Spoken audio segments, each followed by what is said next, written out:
Did I talk about the Goodwill store I went into in New Jersey 3 days after Christmas? Nope. Holy shit. So yeah, my cousin she was like, oh, we're gonna have all the cousins get together for like a Christmas party type of thing a couple days after Christmas. None of the adults will be there. We'll all just get drunk. And she's like, just wear an ugly sweater. And I was like, I wanted to tell her that you can't do that anymore, obviously, because everyone buys them. The ugly sweater thing has officially become something. There's no original ugly sweaters in circulation anymore. They're all in hipsters' closets and people that go to these things. So me and my brother were like, we'll check the Goodwill store. And it was the saddest place in the world. It was like a closed funeral. 2 days after Christmas? Is that yeah, 2 days after Christmas. It's nothing but hoarders in there. The whole organizational system in this place. First of all, first thing you walk in, first thing you see, rack of wedding gowns. Oh, yeah. Yeah. Oh, yeah, that's a big thing. Because that's a good place. If you're fucking marrying the ghost of Vincent Price, that's a good place to... Like, what the fuck are you doing buying a wedding gown? I want to find my wife. Come on in. And then they had... but everything else was just like men's trash pile, women's garbage hole, and in the corner was like, seasonal ? And they just took all things that were like, this has a fucking pumpkin on it, maybe. We'll put it next to like some elf shit and all this other garbage that has like an Easter egg. And it's all just a big pile. Like, it looks like a weird room in Labyrinth, the movie with David Bowie, and you're like, what's this? And it's like, oh, it's a garbage pile.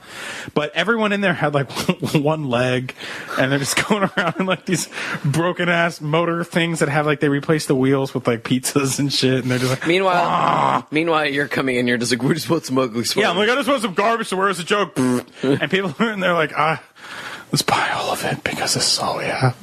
And I saw the saddest thing in the world, which is like this fat little girl, and she was working there.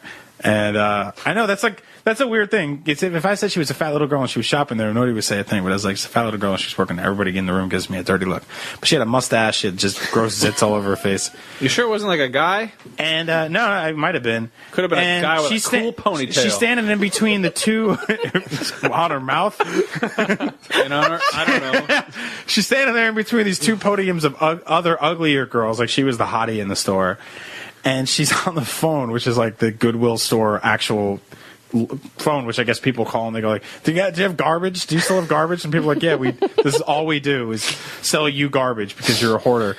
And she's like, no, Poppy, I'm not getting off for like 2 hours. No, I'm at work. You can't talk to me like that. So this dude is fucking like sexting this bitch at the Goodwill store 2 days after Christmas. She got a full-on mustache and like fucking ancient runes all over her face. And he's trying to fuck her. Like, he's trying to be like, oh man, she fucking sold dirty clothes to hoarders with one leg all day. I'm gonna fuck her tits off when she gets out of work. I can't wait. I'm going to call her up right now at work. Get that pussy wet. We'll get that pussy wet at the Goodwill thrift shop. And she's like, I'm going to fucking suck your dick so hard, I just got to sell some more trash to these trash peoples. He's like, baby, I'm going to fuck your fucking filthy mustache and come all over your hairy britches. You know it was horrible. Brian. You know what's on the other end of that phone? What? The fucking Sarlacc pit.